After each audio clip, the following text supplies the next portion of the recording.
at this like he wrote this, but he was a quantity writer. And within all of that stuff, obviously he had some jewels. He had some treasures, some classics. So that's kind of what I'm trying to do here between my video blog about walking on the bridge, doing this, my writing. It's trying to get stuff out there, maybe building a platform of some sort. I kind of see now what kind of creative I am. I love acting, but I'm trying to also think of the practicality of where I am and what I have available to me. The writing seems to be the most logical thing because I can do that all the time. Any time of day. And I don't need to be on a stage. I don't need to be in front of a camera. I can write anytime I want. Insofar as acting, I would love to get into voiceover acting. That's something I can also do at home. It's a very competitive market, but I'm really good at it too. Of course, I could get better. That's another thing that's important, is to realize you can get better. You can never learn too much. You just have to be careful that you're not spending more time learning and less time doing, if you know what I mean. It's great to learn. You can always benefit from learning something. And even if it's something that you think might be a waste of time, you may just come away from that saying, well, I know this is something to avoid in the future. It's still a plus. But remember, if you're spending more time learning stuff and instead of actually applying it and doing it, that can be a little bit of a waste of your energy. That brings me to another point. Energy. When I started at my day job, I was working in a records department, and our lead had a book called The Energy Bus, which I read. It's a cute little story about allowing certain people on your energy bus, keeping away the energy vampires. I kind of understood it, but once I turned 50, I appreciated it more. Because I do understand time is fleeting.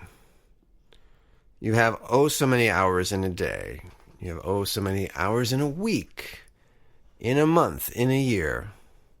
Now, do you want that energy and time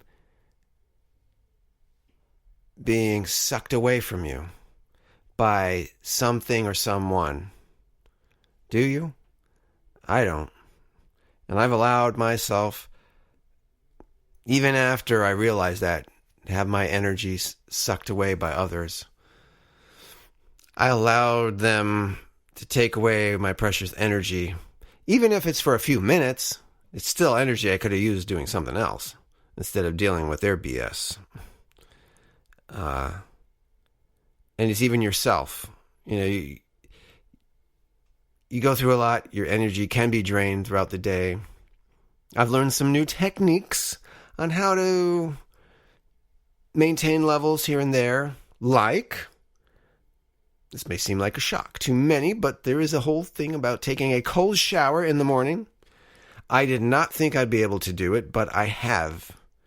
Not maybe more than a minute, but there is something about taking a cold shower. It's called homeostasis. You could look it up. But it does jumpstart the body. And drinking water with some Himalayan salt and lemon juice. There's like trace minerals and things in that can jumpstart your body and fire off your electrons in the body faster. And it's good for the body too. You lose about 1% of your water when you sleep. But you didn't know that. And then there's also reaching a trough in the day. Say you do get up at 7, and they say 7 hours after you wake up, there's this I don't know if it's part of the circadian cycle, but there is a natural tendency for energy levels to go down. Now, if you can, take a nap. I try to, because my trough comes at about my lunch break during the day job. And it's either 10 or 20 minutes, no more. Either one of those is a safe bet. But no less than 10, no more than 20. Because it helps you reset yourself and recalibrate. That's helped. It really has helped. You do have to be aware of those energy vampires. And it may not just be people. It could be something as simple as being on your phone too much, watching too much TV. That could be draining your energy. And it could be used for something else. Something that might improve your life, might push it forward into a new direction. I've been looking for some freedom and time. In a way, I kind of wish I was sent home with pay when this pandemic started. Probably could have gotten a lot farther with my writing if that had happened, but obviously it didn't. It's okay. I found the time. I did try something that I haven't stuck with, but it's been helpful to actually time myself when I write. Maybe like 30 minutes, an hour. It does kind of force you to say, okay, I have to get moving here. I have a commitment to this time. And yeah, I got some pages done through that. It was really good technique. And then I'll say, okay, 30 minutes needs to go to this next thing. Or 15 minutes goes to this next thing. It's just breaking down things. It's really important. I actually decided, since movies weren't happening this summer, I really missed my summer movies, to create on YouTube, which you can check out, my monthly movie lists. Starting in May, because May was usually the official start of the summer movie season. I just did a little intro and just took movie trailers of my favorite movies that came out in May. And then I did the same thing for each month after that. It was fun. It's fun to just look through all the movies and just put the trailers all on a list, starting from the oldest movie to the newest. And so I'm enjoying doing that too. I'll put up my December movie list, and I'm working on my January movie list. But you can always check it out on my YouTube page under my name. I know streaming services have probably taken a big boom. The Tiger King was big, obviously. That was a crazy miniseries that people just couldn't get enough of on Netflix. I watched it too. It was eye-opening, jaw-dropping. It has to be seen to be believed. But my wife and I decided to also watch a lot of comedies. We caught up on some of those, and it was nice to relive movies that made us laugh. We were watching one almost every night. It was fun. And we just watched a bunch of Christmas movies for this season. But it was nice to have a pool, to finally swim in that, and experience that with family. Go to some parks, had to wear the masks. It was weird, though, when you went to Adventure Island, which is part of the SeaWorld parks, that's part of the Busch Gardens area. Adventure Island is a water park, and you don't have to wear masks when you're on the water rides. Just when you go to restaurants, bathrooms, and gift shops, and you put on the mask. It's kind of strange. Thank God for waterproof fanny packs and smartphone carriers. It was the first time I was able to video record myself on water rides. That was so cool. It was really nice being with family, and always good to share those moments. They're kind of fleeting. I mean, it sucks that I can't see a lot of them in person. The Jewish Christmas this January obviously is not going to happen because COVID's still rampant. But we're getting our vaccines, so hopefully that'll do the trick. Praying for that. I mean, 2020 was like the year that wasn't, really. And on another plus side, we had an election, so hopefully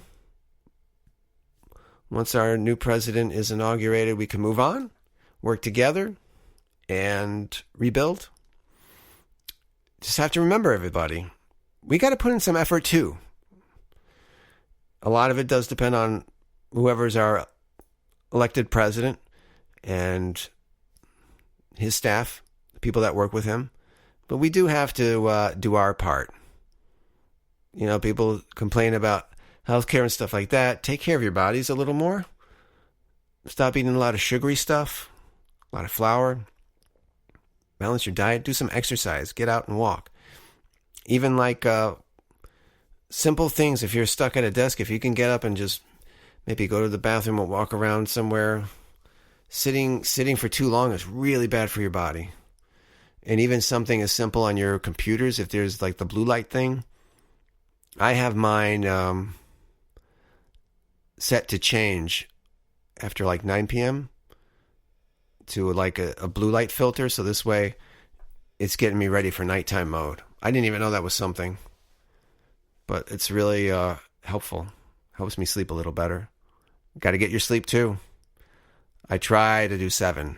Try to do 7 hours if it's possible. And it's a good place to start. At least 7.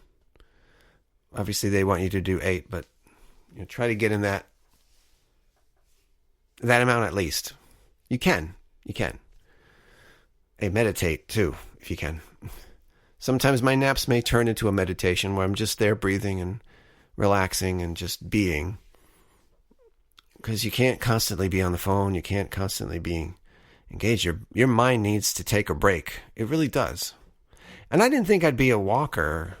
I didn't think, no, not Walking Dead kind of zombie thing. Someone who takes walks. I look forward to them.